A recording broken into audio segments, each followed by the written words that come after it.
El-Na'ama wa as-Salam, a graça e a paz. Amém, meus irmãos?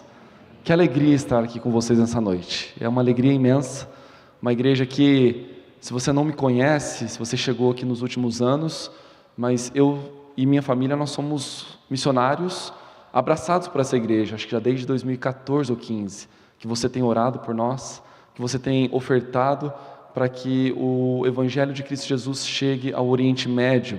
E eu trago um abraço da minha esposa, dos meus filhos, que não puderam estar aqui comigo. E nessa noite eu queria contar aos irmãos aquilo que Deus tem feito no Oriente Médio, aquilo que Ele fez através das nossas vidas em Omã e agora no Iraque. E antes de pregar a palavra, então eu gostaria de mostrar algumas fotos e falar de uma maneira breve um pouquinho do nosso ministério. Eu não tenho... pode colocar, por favor.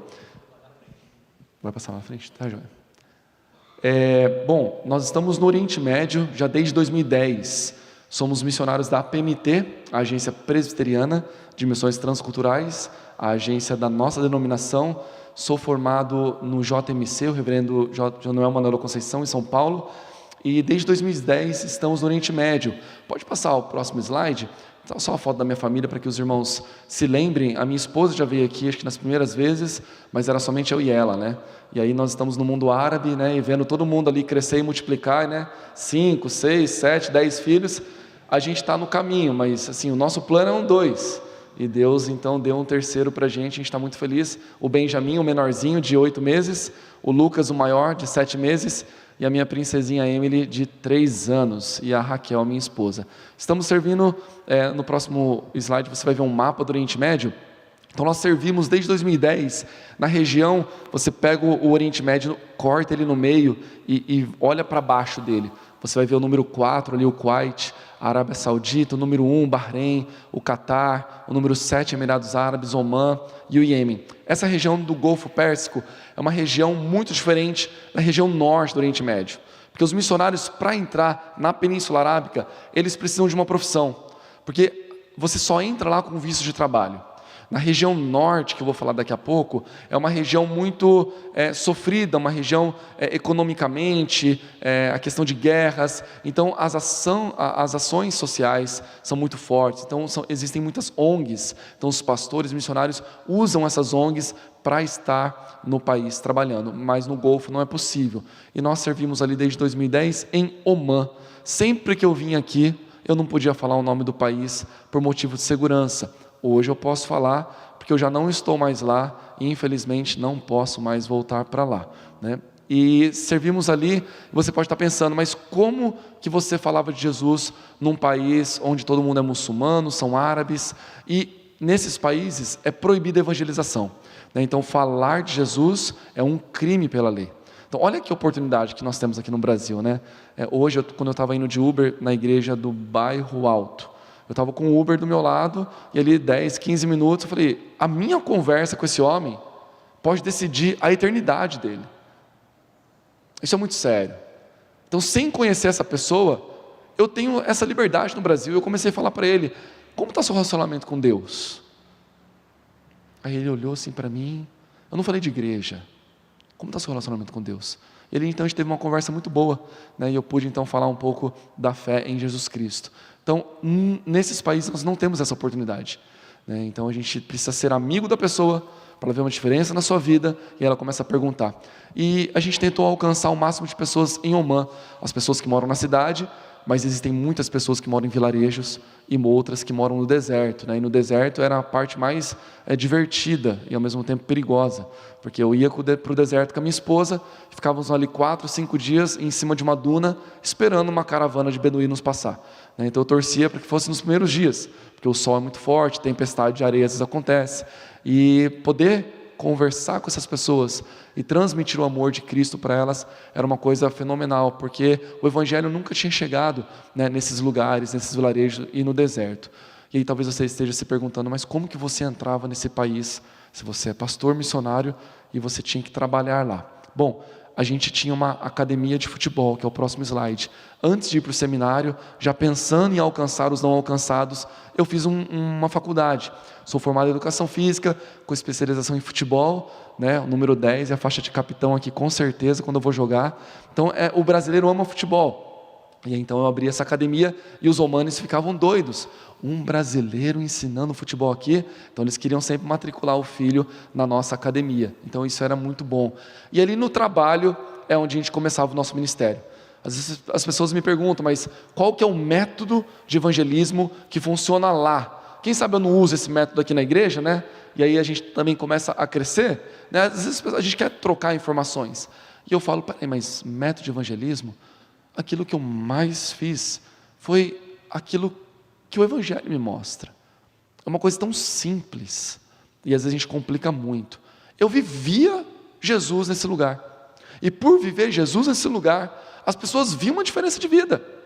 Eles cantaram que a beleza de Cristo seja vista em mim. Então, quando nós vivemos Jesus Cristo, as pessoas começam a perguntar por que nós somos tão diferentes. E isso impacta muito mais do que palavras. E aí, então, a gente começa a explicar a palavra de Deus. E eu fazia isso com os meus alunos, né? Eu não tenho tanto tempo, porque não é uma escola dominical, então não vou dar tantos exemplos assim. Mas ali, algumas crianças foram despertadas pelo aquilo que eu falava durante os treinamentos, sem citar Jesus, sem citar Bíblia, mas colocando conceitos da palavra de Deus no coração delas. E aí vinha um pai, depois de um ano e meio, falava assim: Júnior, como a escolinha de futebol transformou a vida do meu filho. Porque o meu filho é outra criança dentro de casa. Porque agora ele não fica brigando tanto com o irmão, agora ele me obedece, agora ele ora mais, agora ele está mais obediente. E eu falo, mas o futebol não faz isso não. Ele não, então o que aconteceu? Falei, cozinha aquele tanur é uma comida muito gostosa que eles têm lá. Cozinha o tanur, me convida para ir na sua casa, que eu vou te explicar o que está transformando a vida do seu filho. Aí a gente tinha uma refeição gostosa, e eu paulatinamente, em doses homeopáticas, ia mostrando Jesus Cristo nessas visitas. Então isso era muito importante. Aquilo que a gente mais fazia era a questão do discipulado. E o discipulado, há um equívoco muito grande às vezes na vida da igreja, porque a gente acredita que o discipulado ele começa quando alguém aceita Jesus. Não é mais ou menos assim? Esse meu amigo aceitou Jesus, pastor, agora precisa começar um discipulado. E não é isso que a gente vê na palavra de Deus. Um discípulo, ele nasce quando você faz um novo amigo. Quando você tem um novo amigo, você agora tem um novo discípulo. É assim que Jesus fazia: olha, vem, me segue. O pescador deixava as redes, ele começava a seguir a Jesus. Ali ele já era um discípulo, mas ele não sabia nada ainda de Jesus. Ele não sabia do plano do reino de Deus, mas ele já era chamado de discípulo de Jesus, porque é uma caminhada. Então é estar no cinema com os amigos, é estar numa churrascaria com os amigos, é estar num jogo de futebol com os amigos, é estar comendo um bolo de cenoura com a vizinha, e isso se chama discipulado, porque ali você vive Jesus. É isso que eu e minha esposa, nós mais fazíamos: visitar pessoas, estar com pessoas, viver a vida dessas pessoas, fazer tudo que elas fazem que não é contra a palavra de Deus. E aí então elas começam a ver diferença. Por que você fala isso? Por que você age assim? Você é tão diferente, você parece um muçulmano muito melhor que a gente. Em que você acredita? Aí ele está perguntando, é um amigo meu, então eu posso falar da minha fé para ele, porque ele não vai me denunciar na polícia, porque ele é meu amigo, está vendo uma coisa boa e ele quer saber disso. Então é isso que nós mais fazíamos lá. Mas aí as pessoas começaram a se converter. Essa é a primeira família que aceitou Jesus. Ali nasceu a igreja com essa família. E olha só, o lugar que nós estávamos fazendo culto, né? Porque em casa, quando eu comecei a fazer o culto, eu tocava o violão, eles cantavam tão forte, era uma alegria tão grande, de agora conhecer o Salvador, e saber que existe um céu, e que Jesus está esperando por eles lá, porque Ele ama tanto, e eles cantavam muito forte. Aí os vizinhos começavam a escutar, e eu comecei a ficar preocupado: isso vai me dar problema. Então a gente ia para o deserto, para os vales, para as montanhas, para poder adorar a Deus. Ali era a nossa igreja. Mas eu comecei a pensar assim: eu vou precisar viver talvez uns 600, 700 anos para conseguir ficar amigo de 4,5 milhões de habitantes nesse país. Isso não vai dar certo. E Deus, eu quero tanto alcançar o máximo de pessoas possíveis. Então a gente começou a usar essa estratégia, que é o próximo slide. Eu ia para um outro país, e lá eu conseguia Bíblias que entravam lá de uma maneira clandestina. E eu pegava essas Bíblias e entrava de maneira clandestina em Omã. né? Aí eu embrulhava essas Bíblias com papel de presente. E de madrugada eu ia distribuir essas Bíblias em lugares que eu tinha certeza que não tinha nenhum missionário, que não tinha nenhum cristão sendo uma testemunha ali. Lugares como esse que você vai ver na foto. Um vilarejo pequeno de umas 200 casas numa costa de uma montanha. Ou num vale, como esse próximo slide que você vai ver, onde tem mais ou menos umas 40 famílias morando ali, umas 40 casas. Esses lugares não tem missionário, não tem cristão. Então era nesses lugares que eu colocava uma Bíblia. E nesses 10 anos de ministério lá, foram quase 2.000 Bíblias que a gente conseguiu distribuir nesses lugares. Pode passar, por favor? Até que no próximo slide você vai ver que um homem, um abençoado, ele pegou essa Bíblia. E eu não podia voltar no dia seguinte, na semana seguinte, e tocar a campainha das casas que eu coloquei a Bíblia. Porque a pessoa que viu a Bíblia e gostou e está lendo, amém. Mas e o cara que não gostou? Ele está muito bravo porque recebeu uma Bíblia, né? Então ia me dar um problema, então eu nunca voltava nesses lugares. Pode passar o próximo slide? Esse homem pegou uma Bíblia e ele fez um vídeo, folheou a Bíblia e disse: hoje aqui na cidade de Ibre, que é a cidade que eu fiz a distribuição, alguém colocou uma Bíblia na porta da minha casa. E o meu primo, que mora 2 ruas daqui, também recebeu uma. Então, se você viu alguma coisa, alguma pista, denuncie na polícia, porque precisamos descobrir quem foi. E aí, um vídeo termina com uma imagem congelada, né? É só filme de Hollywood que tem aquela tela preta com as letrinhas subindo. Quando você faz um vídeo, termina com uma imagem congelada. Esse cara mandou para o WhatsApp para os grupos, que mandaram para outros grupos, e foi viralizando esse negócio. Eu distribuí de madrugada, cheguei na minha casa umas 8 da manhã, parei de distribuir às 5 da manhã, 3 horas de viagem, dormi das 8 ao meio-dia. Acordei, almocei, e aí estava indo para a capital fazer um estudo bíblico com um amigo. E aí o celular da minha esposa apitou no WhatsApp. E era esse vídeo. E eu fiquei espantado. Como assim? 6, 7 horas depois, esse vídeo está aqui a 300 quilômetros dessa cidade. E aí quando eu estava chegando na capital, um amigo que mora a 1.200 quilômetros, na outra fronteira, com outro país lá no Iêmen, ele mandou esse vídeo para mim. E esse negócio viralizou. As notícias, Facebook oficial do país, Instagram oficial do país, viralizou, era notícia na boca de todo mundo só falava das Bíblias distribuídas em Ibre. Mas sabe o que é o legal? É que a imagem congelada tem um site, um cartão que eu coloco um site dentro da Bíblia. E esse site é um site cristão, todo em árabe, obviamente, com a Bíblia para ler, com a Bíblia para escutar, com o filme de Jesus, com testemunhos, com um bate-papo, um chat, com pastores, para explicar e tirar dúvida. Foi uma bênção. Eu queria alcançar 100 pessoas, praticamente 3, 4 milhões de omanes. Agora tinha esse vídeo com uma imagem congelada, que ele ficava, o que é isso? www.marifa.org. Mas por conta disso, a polícia, os líderes de mesquita ficaram furiosos. E eles quiseram realmente descobrir quem fez isso. E eles descobriram. Até que a polícia me ligou, e aí eu tive que prestar depoimento. E eu sabia que podia acontecer isso, então eu recebi um treinamento de um cara do FBI, que é cristão, que me orientou como me portar no interrogatório. Ele disse assim: fique tranquilo, Júnior, se te chamarem eles vão te deportar, porque até hoje, na história de Omã, não houve nenhuma prisão de missionário. Beleza, me tranquilizei, e aí um dia a polícia me ligou, depois de 3 meses descobriram que era eu, e aí então eu fui chamado para interrogatório, e eu fui, e de lá então eu não saí. Eu fui preso, eu não tenho tempo para contar todos esses detalhes, mas eu fiquei preso e por não colaborar no interrogatório, a minha pena seria 6 meses, a pena mínima, ou 3 anos de pena máxima. Mas porque eu não estava colaborando no interrogatório, obviamente não queria falar como eu entrava com essas Bíblias, eles perguntavam quem eram os omanes que já tinham aceitado Jesus, começaram a fazer um monte de perguntas, e obviamente eu não ia falar sobre isso.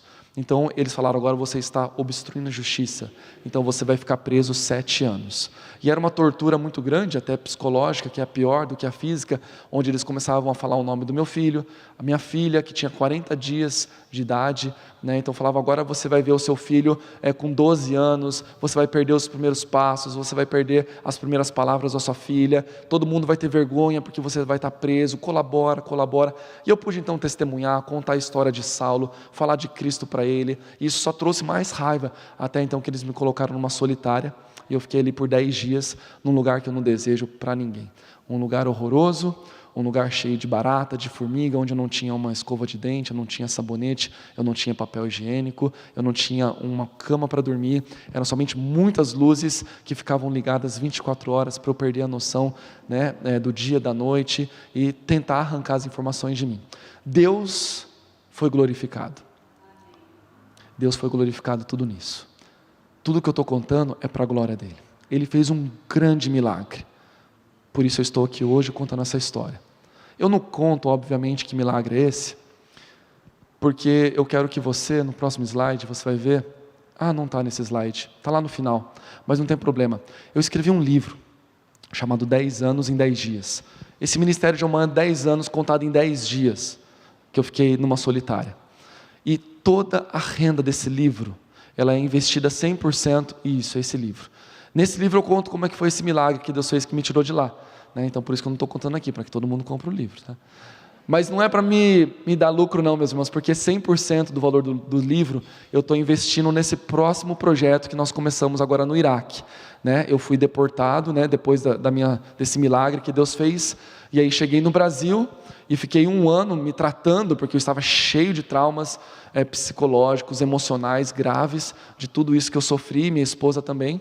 E aí então nós estamos preparados, e desde o ano passado nós temos um projeto no Iraque. Então é um projeto refúgio, Malja em árabe significa refúgio. E o Iraque, quando vem na sua cabeça, o que vem? É destruição, é o próximo slide, é guerra, é destruição, é choro, é desgraça, e realmente é isso que tem acontecido lá. E quando você olha para o mapa do Iraque, é o próximo slide, você vai ver que ele é dividido, eu dividi na parte azul e a parte amarela. A parte azul é extremamente perigosa, a parte amarela é só perigosa. Então nós estamos na parte amarela do Iraque. Por quê? O Estado Islâmico, que é aquele grupo terrorista que quer que todos os países árabes sejam um só país, eles chegam para os outros muçulmanos, que eles são todos muçulmanos, eles chegam e falam, você concorda com a gente, você está com a gente ou não? E a maioria dos muçulmanos não concorda com eles. E se você não concorda, se eles não concordam, eles não têm a chance de falar, não concorda, está tudo bem. Eles morrem por conta de que eles não concordam. É muçulmano matando o próprio muçulmano. E depois que eles arrasaram a Síria, eles entraram no Iraque, na região de Nínive, do canto esquerdo superior. E aí as pessoas de Mossul e dessa região, os árabes iraquianos, fugiram para a parte amarela. E agora eles são refugiados dentro do seu próprio país. Aí então entra o nosso ministério. Nós vamos primariamente servir a esses refugiados árabes iraquianos dentro do seu próprio país, com o esporte e ação social. Pode passar, por favor. Essa é só uma foto de um campo de refugiados, que tem lá. E aí uma outra foto, esse é o campo que eu vou trabalhar, que eu já comecei um projeto. E a foto, a próxima, mostra um campinho de futebol. Se você não está vendo a grama toda destruída e um tapete vermelho no meio do campo, pode passar no oftalmologista amanhã, mas volta lá. Isso, esse campo está todo destruído. Eu vou reformar esse campo, trocar essa grama, e ali a gente vai começar um projeto a partir de janeiro, com 40 crianças. Então, lá em Oman, eu cobrava uma mensalidade dos alunos, e esse projeto auto se sustentava. Aqui no Iraque, eu não vou cobrar, porque eles são refugiados, eles perderam tudo. Então, nós precisamos que a igreja continue a caminhar conosco. E se você quiser de uma maneira individual, voluntária, abençoar uma criança, você pode adotar uma criança. Uma criança, para eu manter nesse projeto, ela me custa R$130, não é nem dólares, tá? R$130 para uma criança poder estar nesse projeto, sendo abençoada com o esporte e com a palavra de Deus. E além do esporte, eu dou uma cartela de ovos, entre 20 e 30 ovos, porque eles só comem pão praticamente, então são muito magrinhos, não desenvolvem, não tem proteína, então a proteína mais barata que eu consigo entregar para essas crianças é o ovo. Então você pode adotar uma criança, você conversa comigo no final do culto, e aí você vai receber a foto dessa criança, a partir de janeiro, e aí você vai receber detalhes dessa criança, como ela está desenvolvendo, e abençoá-la para que ela conheça o nome de Deus. Além do trabalho, agora em maio e junho, tem um campo de refugiados que ele é totalmente abandonado, esquecido, que é esse que você está vendo. O esgoto está ali a céu aberto, eles moram em lonas mesmo, em barracas. Sabe por quê? Porque eles são ex-soldados do Estado Islâmico. Então o soldado, quando ele cansa dessa vida de matar, matar, matar, ele quer sair, ele não pode sair. Se ele sair é um desertor, ele morre. Então para você abandonar, eles fogem. E aí criou-se esse campo de refugiados só de ex-soldados do Estado Islâmico ou familiares que têm ainda soldados na ativa do Estado Islâmico. Por conta disso, nenhuma ONG quer ir lá. Nenhuma ONG quer fazer trabalho lá. Quando alguma ONG vai lá, eles param no portão daquele campo de refugiados, dão a cesta básica e vão embora. E eu fiquei sabendo disso, falei, de maneira nenhuma. Esse povo precisa conhecer Jesus Cristo, eu quero fazer uma coisa lá. Aí conversei com o diretor do campo de refugiados, falei, olha, quero fazer um campeonato de futebol aí com os adultos. Posso? Ele, você vai dar o dinheiro e vai embora? Eu falei, não, eu quero entrar e conversar com as pessoas e estar com elas. Ele, mas você sabe quem são essas pessoas? Eu falei, sei, está tudo bem. Né? Orei e confiei em Deus, que Ele estava no controle e me protegendo. Gente, foi uma benção, olha essa foto. Olha quanta gente assistindo os jogos. Em todo o redor do campo, é que nem uma piscina esse campo, tem um barranco em volta. Cerca de 200 a 300 pessoas assistindo os jogos. Eram 10 times de 15 jogadores, 150 jogadores. E eu tive quase 2 semanas em contato todos os dias dentro desse campo, fazendo esse torneio de futebol. Foi uma benção, meus irmãos. Agora, esse campo está de portas abertas para que eu volte lá para um trabalho social ali dentro. Sabe o que foi o mais bonito? Um homem, ele chegou assim para mim e falou assim, pode ir passando as fotos enquanto eu estou contando, tá? Dessas pessoas na torcida, que eu ficava sentado do lado, me falou assim, Júnior, eu quero viver o máximo possível aqui na terra. Eu quero demorar muito para morrer. Eu falei, mas por quê? Ele, porque quando eu morrer, eu vou para o inferno. E eu sei que os muçulmanos, eles não têm certeza se eles vão para o céu ou para o inferno. Não é que nem nós cristãos, que nós temos a certeza que vamos para o céu. Eles não têm a certeza porque a salvação é pelas obras. Tudo que você faz de bom é anotado, tudo que você faz de ruim é anotado, e no último dia, essa lista de coisas boas, coisas ruins, é colocada numa balança, e onde pesar mais é o seu destino final. E aí ele sabia que ele já tinha feito muita coisa errada, mas aí eu perguntei, como que você tem essa certeza? Por que você vai para o inferno? Aí ele falou, Júnior, eu já matei tanta gente, eu já torturei tanta gente, eu já abusei de tantas mulheres, crianças, eu já fiz atrocidades, que tudo que eu viver agora e só fizer coisa boa, nunca vai apagar, e nunca vai ser mais e sobrepor das coisas ruins que eu fiz. Então eu não quero ir para o inferno, então eu quero viver o máximo de tempo nessa terra. Meus irmãos, que triste. Pessoas, milhares e milhares de pessoas, que não conhecem a salvação em Cristo Jesus. Eu não me aguentei ali. Eu não me aguentei. Eu falei, mesmo que eu morra aqui agora por falar de Cristo, eu tenho que falar isso para ele. E eu falei assim, não. Há esperança para a sua vida. Ele, como? Eu falei, na palavra de Deus está escrito, que se você confessar os seus pecados, Ele é fiel e justo, para perdoar todos os seus pecados, perdoar toda a iniquidade, e você vai zerar, você vai começar do zero, vai ser amado por Cristo, e você vai estar com Ele no último dia. Você precisa de ver o brilho no olhar desse homem, o sorriso que Ele deu. Meus irmãos, nós precisamos de vocês, minha família precisa muito dessa igreja, caminhem conosco, orem por nós, continuem ofertando por nós, porque o Evangelho está chegando, o Evangelho precisa chegar nesses lugares, para que as pessoas conheçam a Cristo e sejam salvas por Ele, né? Além do trabalho com esporte, nós distribuímos cestas básicas também para essas pessoas, cestas enormes, de 40, 45 quilos, deixa eu correr. Além disso, a gente vai estar trabalhando, pode passar? Pode passar, pode passar, pode passar. A gente, em maio do ano passado, nós abrimos a igreja presbiteriana em Erbil, a cidade que nós estamos. Então a igreja já nasceu, ela tem 1 ano de vida, e vamos continuar, além do evangelismo no campo de refugiados, né, servindo ali a igreja em Erbil. E aí, por último também, pode passar? Nessa região laranja de Bagdá, é muito radical, muito xiismo, muito xiita ali. E aí as pessoas que estão aceitando Jesus, né, a família tem perseguido.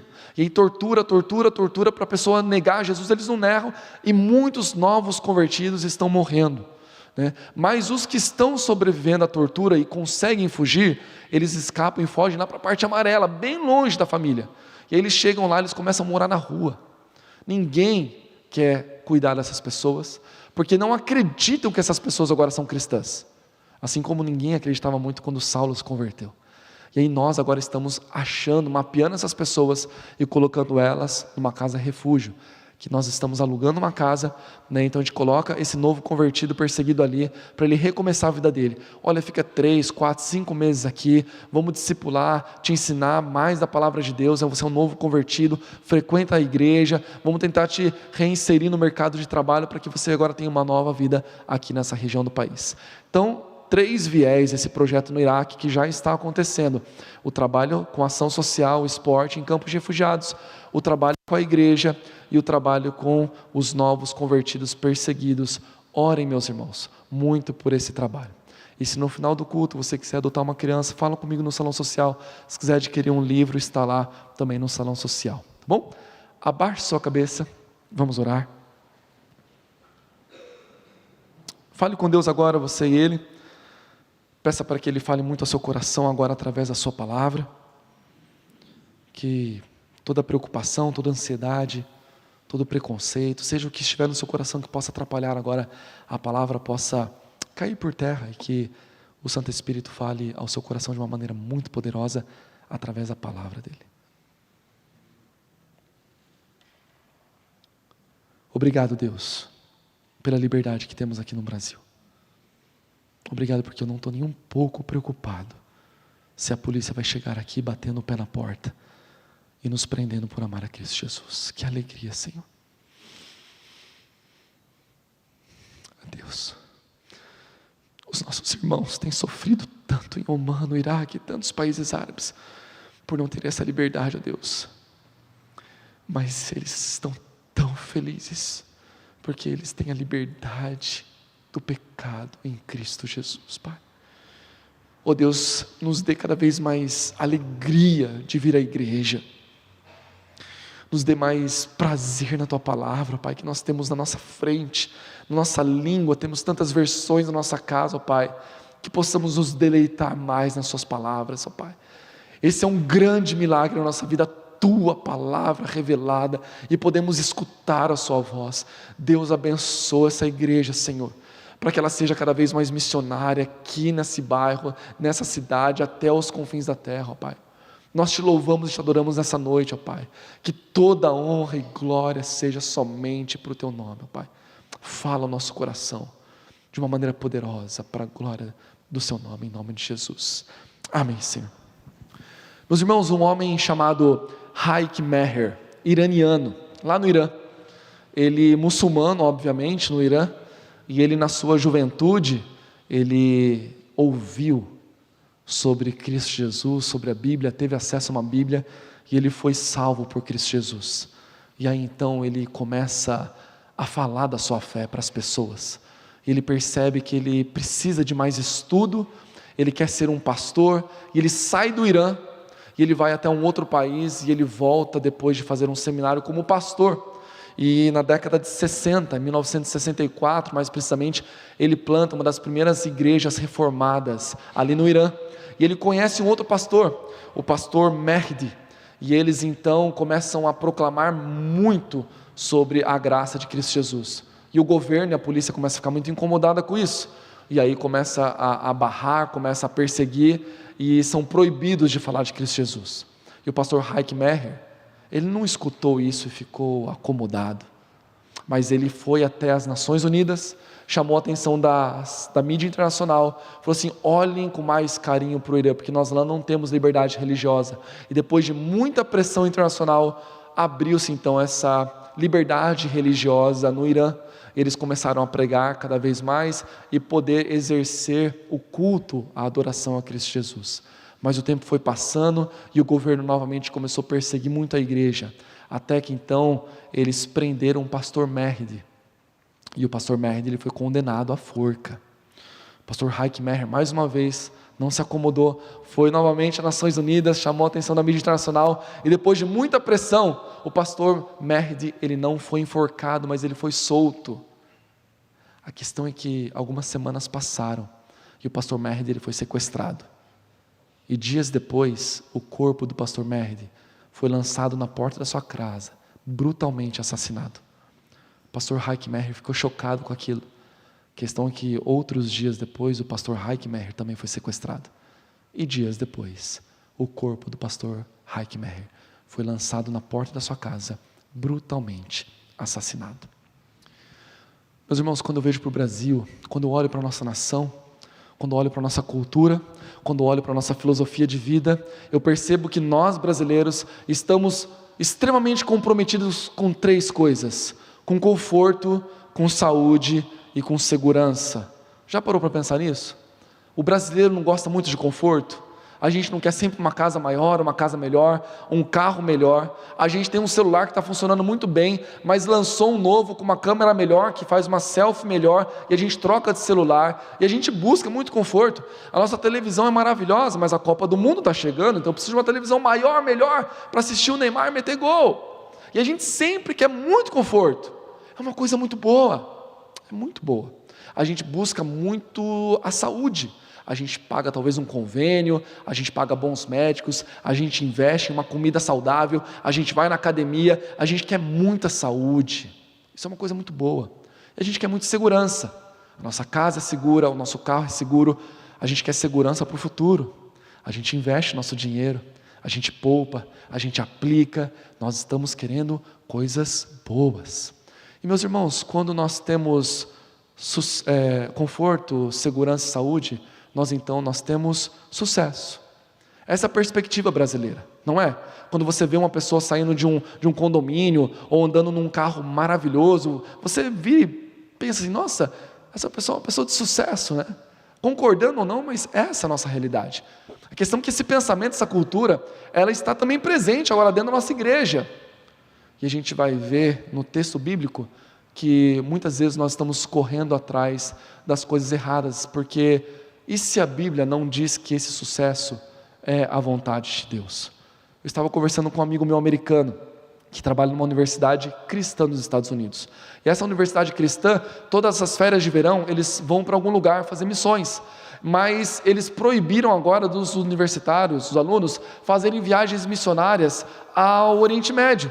E aí meu amigo, o professor lá, ficou inconformado, foi falar com o reitor, por que nós não podemos mais fazer as viagens missionárias para o Oriente Médio? E o reitor disse, isso não é culpa minha, são os pais dos alunos.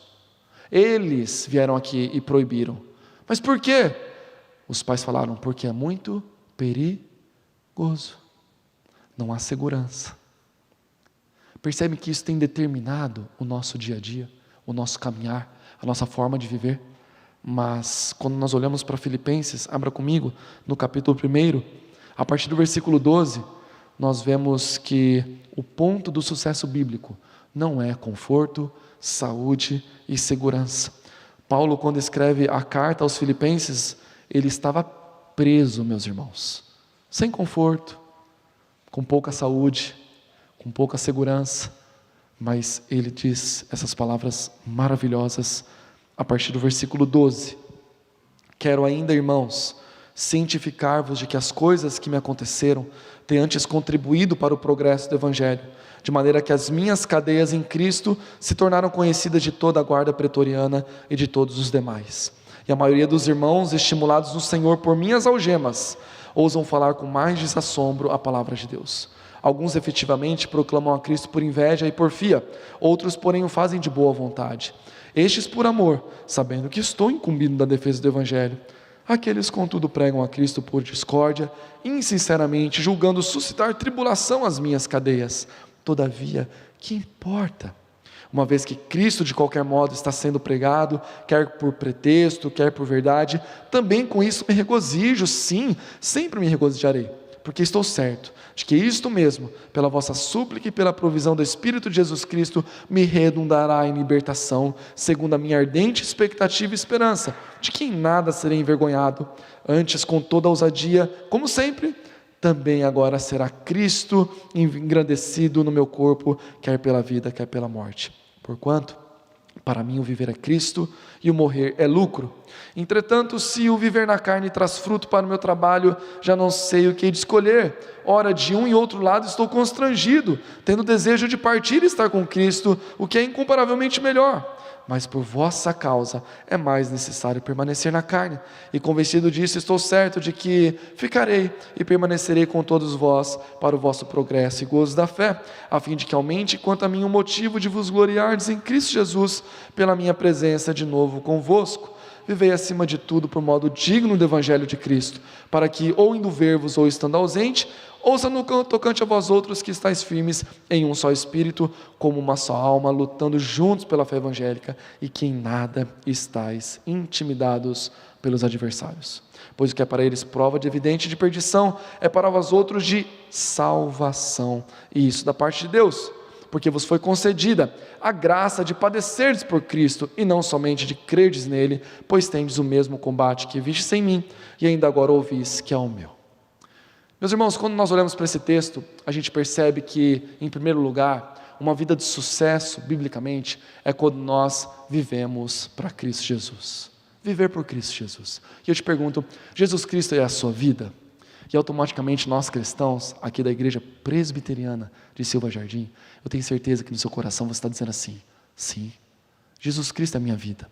Mas vamos olhar na Bíblia, o que é ter Jesus Cristo como a nossa vida, viver por Ele. Olha para a vida de Paulo, a partir do versículo 21, ele diz assim: olha, porquanto para mim o viver é Cristo, ou seja, as minhas palavras, as minhas ações, os meus pensamentos, tudo isso reflete Jesus Cristo. A gente vê o motivo da prisão de Cristo. Para algumas pessoas, mas como assim o apóstolo sendo preso? Será que ele fez alguma coisa de errada? Será que ele exagerou? Por que ele estava preso? E ele diz no versículo 13, por causa das minhas cadeias, o quê?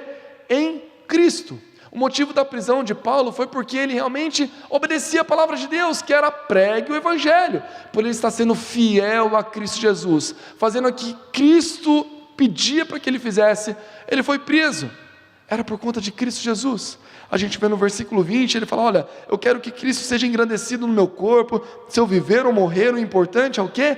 Que Cristo seja glorificado. Você pensa que quando você vai fazer alguma coisa, você vai falar alguma coisa, você pensa assim: olha, peraí, eu tenho que fazer isso, eu tenho que falar isso. Eu quero que Cristo seja glorificado naquilo que eu vou falar, naquilo que eu vou fazer.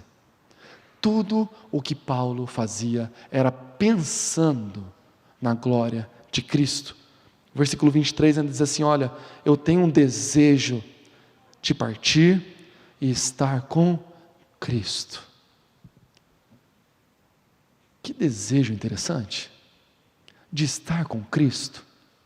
Sabe quando você viaja a trabalho ou a estudo e fica alguns dias longe da sua esposa, e você liga depois de alguns dias para ela e fala: nossa, mas que saudade de você. Tem algumas esposas cutucando o marido aí, né? Esse desejo Paulo tinha com relação a Cristo. Você tem desejo de ler a palavra de Deus? Quando você lê a palavra de Deus, você está escutando a voz de Cristo no seu coração. Jesus Cristo é a sua vida. Quando a gente vê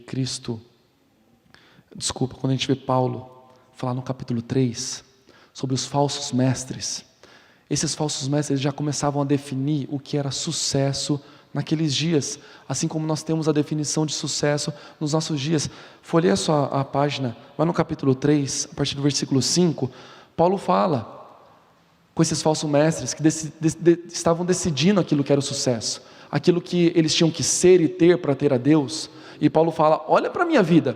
E Paulo começa a dar o currículo dele aqui, o LinkedIn de Paulo. Ele fala assim: olha, se isso é sucesso, então olha para a minha vida. Versículo 5, circuncidado ao 8º dia, da linhagem de Israel, da tribo de Benjamim, hebreu de hebreus, quanto à lei fariseu, quanto ao zelo perseguidor da igreja, quanto à justiça que é na lei, irrepreensível. Aqui ele fala do status familiar. Ele era da tribo de Benjamim, hebreu de hebreus, circuncidado ao 8º dia. E olha como a tribo de Benjamim era importante.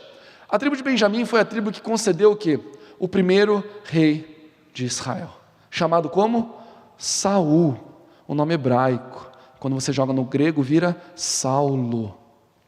Olha o nome desse homem, que nome forte. Olha o pedigree desse homem. Olha a família desse homem. Todo mundo olhava e falava, uau, esse homem é importante. Eu queria ser dessa família, dessa linhagem. Ele foi treinado aos pés de Gamaliel. Uau! O Paulo era um homem de sucesso. Mas ele continua, ele fala do status religioso, ele era fariseu. E o farisaísmo era extremamente importante. Eles eram guardiões da lei. Ele sabia a Bíblia de frente para trás, de trás para frente. Era muito importante. Uau, Paulo, olha só para ele. Que homem de sucesso. E aí, na questão das atividades religiosas, ele era perseguidor da igreja. Naquele tempo que ele sabia que ele tinha que fazer isso, ele fazia muito bem. E todo mundo falava, uau, olha só para a vida de Paulo. Eu queria ser como esse homem. Que homem de sucesso. Agora repara nessa lista. São todas coisas boas. Muito parecido, né? Com a definição de sucesso do nosso mundo, dos nossos dias. São também todas coisas boas, meus irmãos. Mas o que Paulo fez com o sucesso desse mundo? O texto continua, versículo 7. Mas o que para mim era lucro, isso considerei perda. Por que, Paulo? Por que você vai jogar esse sucesso fora? Vai considerar perda, coisas boas? Ele fala, por causa de Cristo. E aí eu tenho certeza que quando Paulo estava escrevendo isso, ele devia estar pensando assim, essa igreja não vai acreditar no que eu estou falando, porque ninguém vai querer acreditar nisso, como assim? E ele escreve de novo no versículo 8, se você está pensando errado, sim, deveras considero tudo como perda, por causa da sublimidade, do conhecimento do quê? De Cristo Jesus meu Senhor. E nessa cultura, se você quer enfatizar realmente uma coisa, fala 3 vezes. Por isso no Antigo Testamento a gente vê santo, santo, santo é o Senhor dos exércitos. E ele está falando assim para a igreja de Filipenses, olha, vocês estão lendo certo, por amor do qual perdi todas as coisas e as considero como refúgio. Por quê, meus irmãos? Por causa de Cristo, para ganhar Cristo. Ele sabia que o sucesso desse mundo pode muito bem atrapalhar uma vida com Deus, pode muito bem atrapalhar uma vida baseada nas Escrituras. Esse sucesso não é pecaminoso, mas ele pode se tornar pecaminoso. Você não precisa vender o seu carro, você não precisa vender a sua casa, você não precisa cancelar a sua viagem dos sonhos, mas onde está o seu coração? Porque você levanta todos os dias e sai para trabalhar, para ter mais conforto, para ter saúde e segurança, é para satisfazer os seus desejos, meus irmãos, ou é para a glória de Cristo? Jesus Cristo é a sua vida. Jesus, certa vez, tinha grande multidão seguindo. Em Lucas capítulo 14, 27, ele fala uma coisa, que a partir daquele dia, um monte de gente deixou de segui-lo. Ele fala assim em Lucas 14, 27, se aquele que não carrega a sua cruz e não me segue, ele não pode ser o quê? O meu discípulo. E a gente lê esse texto, e é um dos textos mais mal interpretados da palavra de Deus, porque as pessoas vêm e falam assim, pastor, agora eu estou carregando a minha cruz. É minha irmã? Qual é a sua cruz, minha irmã? É o meu marido, 30 anos de casado, e até hoje ele não aprendeu que a toalha molhada é pendurada, não é em cima da cama, que o sapato não é na sala. Como eu carrego essa cruz, é o meu marido, esse meu casamento é minha cruz. Minha irmã, o seu marido não é a sua cruz. E algumas pessoas vêm e falam assim com dor no coração, pastor, agora eu estou carregando a minha cruz. O que é, meu irmão? Eu estou com uma doença terminal, um câncer, agora eu estou carregando a minha cruz. Com todo respeito à sua enfermidade, ela não é a sua cruz. Para alguns a cruz até é o time de futebol, né? Pastor, o meu time é minha cruz, já não tem mais nem divisão para cair, ou ganha tudo, mas não ganha o mundial, cruz que eu carrego. O time de futebol não é a sua cruz. Essas pessoas, elas sabiam muito bem o que era carregar uma cruz. Era um condenado, convicto, que era açoitado, era torturado, era humilhado, cuspido, despido, e tinha que carregar uma cruz, um madeiro pesado, por uma longa via cruz, no sinal de humilhação, até o Calvário. E uma pessoa que carrega uma cruz, é um morto-vivo, Essa pessoa, ela está morta ali, porque não tem mais nada para frente. Ela não tem expectativa, ela não faz planos, ela não tem sonhos, porque tudo já vai acabar em algumas horas. É um morto-vivo. E aí quando Jesus fala isso, as pessoas deixam de seguir, sabe por quê? Porque nós precisamos morrer para nós mesmos. Agora já não sou eu quem determina as coisas da minha vida, mas é Cristo. E nós não conseguimos muitas vezes carregar essa cruz, porque nós sempre queremos viver para nós mesmos. Nós decidimos a nossa vida, e quando nós fazemos isso, Cristo não é a nossa vida. Você precisa morrer para você mesmo, aí sim Jesus Cristo é a sua vida, aí sim Ele determina tudo na sua vida, aí sim você consegue ler Gálatas 2:20 e entender Paulo dizer, logo já não sou eu quem vivo, mas é Cristo quem vive em mim. Mas quando tem duas oportunidades de trabalho, a gente pensa, qual pagar mais? Qual vai me dar uma carreira melhor? Qual é mais perto da minha casa? E a gente não põe o joelho no chão e diz, onde é para eu estar, Deus? E Cristo ser glorificado. Na hora de escolher a universidade, na hora de escolher uma namorada, a gente pensa naquilo que é melhor para nós. E quando nós fazemos isso, Jesus, Ele não é a nossa vida. Cristo é a sua vida, meu irmão. Você tem vivido para Cristo Jesus. Mas o texto continua em segundo lugar, além de viver por Cristo, nós vamos sofrer por Cristo. E é o que diz o versículo 29 do capítulo lido. Porque vos foi concedida a graça de padecer, de sofrer por Cristo, e não somente crerdes nele. Ah, meus irmãos, o sofrimento é graça, é presente. Quando nós aceitamos a Jesus, nós não fizemos nada por isso. É graça, é presente, mas o sofrimento é algo que está embutido com a salvação. É um combo, vem junto com a salvação. E não sou eu que estou falando, é a Bíblia. Nós vamos sofrer por Cristo Jesus, e isso é graça. Foi concedida a graça. É maravilhoso. Mas a gente não quer sofrer não, meu irmão. A gente não escuta muito sobre isso nos púlpitos. A gente escuta que o cristão ele vai vencer, prosperar. Mas não é o que a Bíblia diz. Porque sofrer na concepção, na cosmovisão desse mundo, não é bom. Mas biblicamente, esse sucesso vai ter sofrimento. E a gente começa a entender o que é o sofrimento bíblico. Porque o sofrimento desse mundo, sabe o que é? É quando você ama muito uma coisa e você perde isso que você ama. Aí você sofre. Então, uma pessoa que você ama muito e você perdeu, você sofre. Um trabalho, alguma coisa que você ama muito e você perdeu, você sofre. Mas a palavra de Deus diz que o sofrimento faz com que a gente se aproxime de Deus. O sofrimento traz santificação, o sofrimento traz uma comunhão maior com Deus. Eu vivi isso muito numa solitária.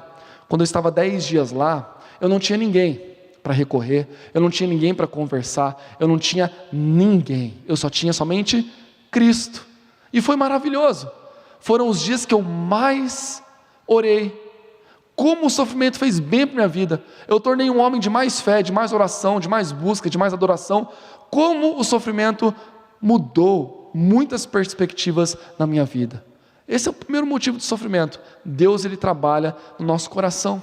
Mas um outro motivo muito importante e interessante, olha só isso, meu irmão, é que na soberania e na providência de Deus, todo o sofrimento vai resultar na glória de Cristo e na proclamação do Evangelho.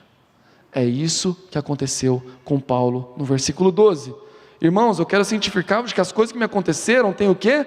Contribuído para o progresso do Evangelho, de maneira que as minhas cadeias em Cristo se tornaram conhecidas de toda a guarda pretoriana e de todos os demais. E a maioria dos irmãos estimulados no Senhor por minhas algemas, ousam falar com mais desassombro a palavra de Deus. Eu me lembro até hoje, o desespero de um guarda, Porque eu cantava tanto, gente. Eu adorava tanto, com tanta força, eu gritava naquela solitária. Sou feliz com Jesus. Eu era o tempo todo adorando. E quando eu adorava em árabe, eu cantava: Anta adimu ya Allah, adimu fi mahabatika, adimu fi amanatika. E esse guarda entrou desesperado e falou: brasileiro, o que está acontecendo aqui, brasileiro? Porque todo mundo que vem para essa solitária acaba se matando.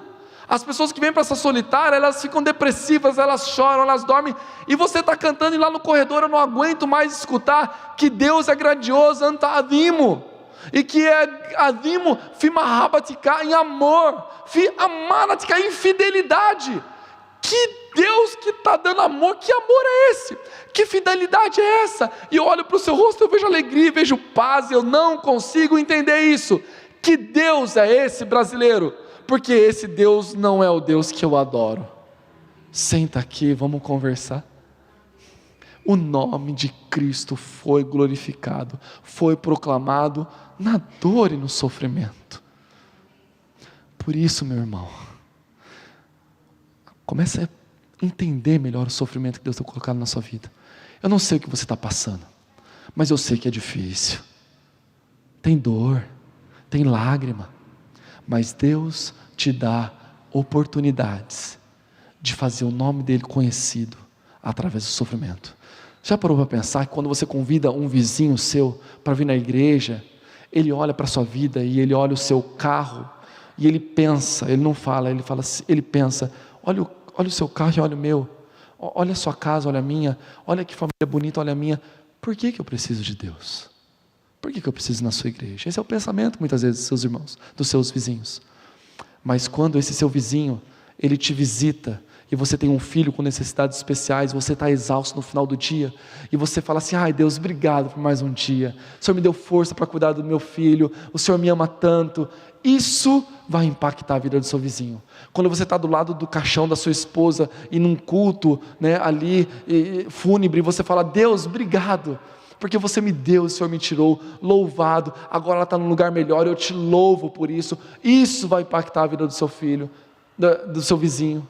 Quando você está ali numa radioterapia, louvando a Deus, numa quimioterapia, e você testemunha do amor de Deus, mesmo nessa situação, isso vai impactar a vida dessas pessoas. É na dor e no sofrimento que Cristo é glorificado. Isso é ter sucesso, meu irmão.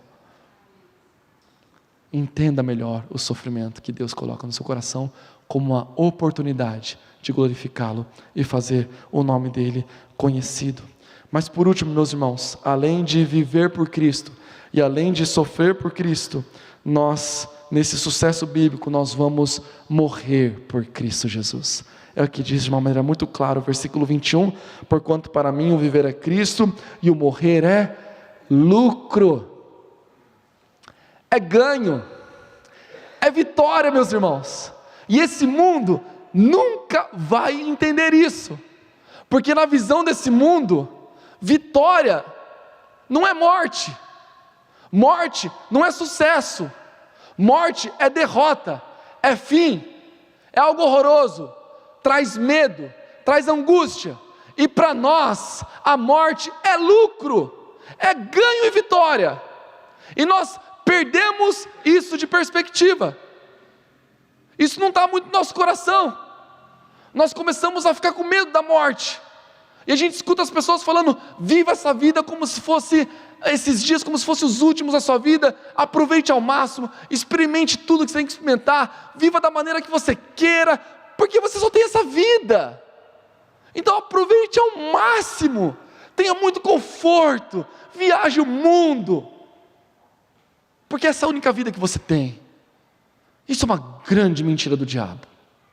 E a gente começa a acreditar tanto nessa mentira, que a gente começa a viver nesse mundo, criando tantas raízes, e nos esquecemos que a palavra de Deus nos diz que nós somos peregrinos nessa terra. Meus irmãos, quando eu venho para o Brasil, e eu participo de um culto como esse, mas eu fico tão feliz, porque é tão maravilhoso louvar, escutar um coral, ler a Bíblia com os irmãos. Isso é tão maravilhoso. Imagina no céu, meu irmão. Imagina no céu, com pessoas de todas as tribos, povos, línguas, nações, raças, diante do trono do Cordeiro, e você sem esse corpo corruptível, sem pecado, aos pés do seu Salvador, podendo dar um abraço em Cristo Jesus, e adorá-lo para todos, sempre, sempre, sempre. Você não quer isso não, meu irmão?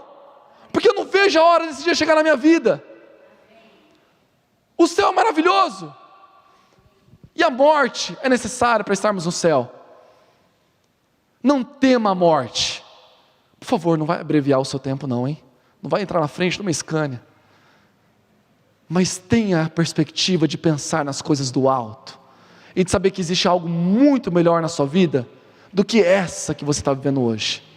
Não faça dessa vida aquilo mais importante, mas pense na eternidade, em Cristo Jesus. E depois da minha prisão e da minha deportação, o primeiro domingo que eu fui na igreja, eu fui na igreja que eu cresci, a minha igreja mãe, que eu cresci e vivi por tantos anos lá. E eu fiquei lá no fundo da igreja, já cheguei atrasado para ninguém me ver, e eu adorei a Deus ali. Foi muito emocionante para mim de voltar para o Brasil, estar livre, adorando a Deus na igreja. Mas alguma pessoa olhou para trás e me viu, e aí começou a falar, o Júnior voltou e tal e tal, e no final do culto foi uma comoção muito grande, porque as pessoas iam lá me cumprimentar, me abraçar, chorar comigo, porque oraram tanto pela minha libertação, e Deus fez esse milagre tão maravilhoso. Mas uma coisa me deixou tão triste, que um senhor presbítero, ele veio, me abraçou, chorou, falou, orei tanto pela sua libertação, mas Júnior, agora chega, né? Agora já deu, né? Você vai ficar aqui no Brasil, né? Você não vai querer voltar para o Oriente Médio não, né? E eu pensei, falei, Deus, como assim? A melhor coisa que pode acontecer na minha vida, na vida da minha família, da minha esposa e meus filhos, que a morte é a melhor coisa que pode acontecer na minha vida, porque eu vou estar morrendo por Cristo Jesus, e tenho certeza que chegarei no céu, e Cristo falar, entra aqui, servo bom e fiel. Eu tenho certeza que você quer escutar essa frase de Cristo Jesus. Por isso, a melhor coisa que pode acontecer na vida dos seus filhos, não é uma carreira bem sucedida, mas são os seus filhos chegando para você e falando assim, pai, eu quero glorificar Deus, sendo um excelente médico, sendo um excelente frentista, sendo um excelente engenheiro, um excelente pedreiro, um excelente missionário, porque tudo que eu for fazer, eu vou fazer para a glória de Deus. E que se um dia o seu filho chegar assim, pai, eu quero ir para o Oriente Médio, que isso traga uma alegria enorme no seu coração, porque faz sentido biblicamente. Esse é um sucesso bíblico, você realmente viver por Cristo Jesus, você sofrer por Cristo Jesus, e você morrer por Cristo Jesus. Que Deus abençoe muito a sua vida, a vida dessa igreja, para que você continue a ter sucesso nesse mundo, de uma maneira bíblica, para a honra e glória de Deus. Amém, meus irmãos? Deus abençoe.